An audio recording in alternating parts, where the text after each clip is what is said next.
2024ஆம் ஆண்டு மக்களவைத் தேர்தலுக்கான வேட்பாளர் பட்டியலை புதன்கிழமை வெளியிட்டது திமுக. அதில் புதியவர்கள் 11 பேருக்கு வாய்ப்பு வழங்கப்பட்டுள்ளது. அதேவேளையில் திமுகவில் இணைந்தவர்களுக்கும் வாய்ப்பு வழங்கப்பட்டிருக்கிறது. குறிப்பாக புதிதாக அறிவிக்கப்பட்டவர்களில் அதிமுகவிலிருந்து வந்தவர்கள் பெயர் இடம்பெற்றிருக்கிறது. எனவே சீனியாரிட்டி அடிப்படையில் பட்டியலை பார்ப்போம். ஜெகத்ரட்சகன் அரக்கோணம் தொகுதி. ஜெகத்ரட்சகன் 1980, 1984 ஆகிய ஆண்டுகளில் அதிமுக சார்பாக சட்டமன்ற தேர்தலில் போட்டியிட்டு வெற்றி பெற்றிருக்கிறார். 1989ஆம் ஆண்டு எம்ஜிஆர் மறைவுக்கு பின் அதிமுக ஜானகி, ஜெயலலிதா என இரு பிரிவுகளாக பிரிந்தது.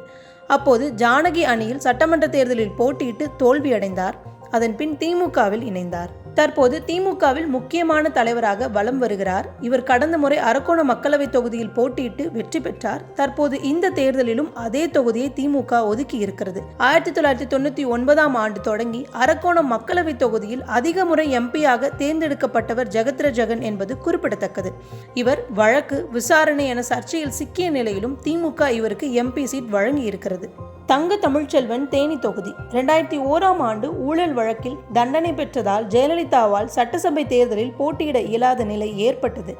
அதன் பின் அந்த வழக்கிலிருந்து அவர் விடுவிக்கப்பட்டார். இந்த நிலையில் அவர் முதல்வராக ஒரு தொகுதியில் போட்டியிட வேண்டும் என்னும் சூழலில் தன் ஆண்டிப்பட்டி சட்டமன்ற உறுப்பினர் பதவியை ராஜினாமா செய்தவர்தான் தங்க தமிழ்ச்செல்வன்.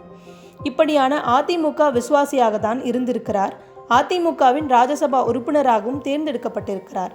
ஜெயலலிதா மறைவுக்கு பின் டிடிவி தினகரனின் அம்மா மக்கள் முன்னேற்ற கழக கட்சியில் இணைந்தார். 2019ஆம் ஆண்டு அக்கட்சி சார்பாக தேனி தொகுதியில் போட்டியிட்டு தோல்வியுற்றார்.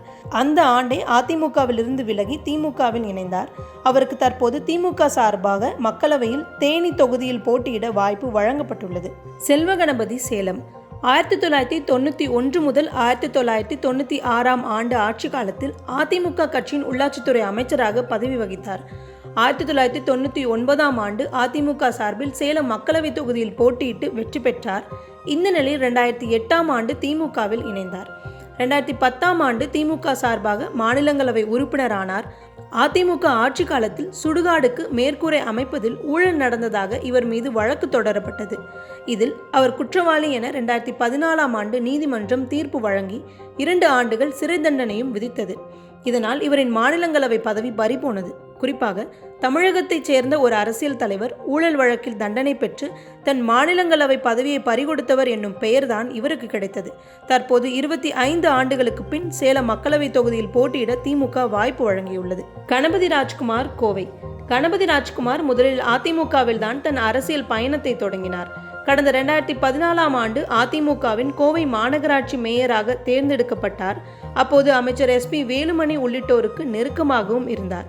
முன்னாள் முதல்வர் ஜெயலலிதா குறித்து ஆராய்ச்சி செய்து முனைவர் பட்டம் பெற்றவர். அதனால் ஜெயலலிதாவுக்கு நெருக்கமானவரும் கூட.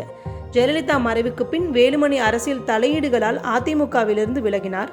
2021ஆம் ஆண்டு திமுகவில் இணைந்தவர் செந்தில் பாலாஜியுடன் நெருக்கமாக இருந்திருக்கிறார்.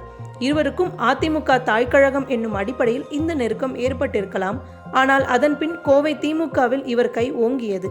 தற்போது செந்தில் பாலாஜிக்கு நெருக்கமானவராக அறியப்பட்ட இவருக்கு கோவை தொகுதியில் எம்பி சீட் வழங்கப்பட்டிருக்கிறது.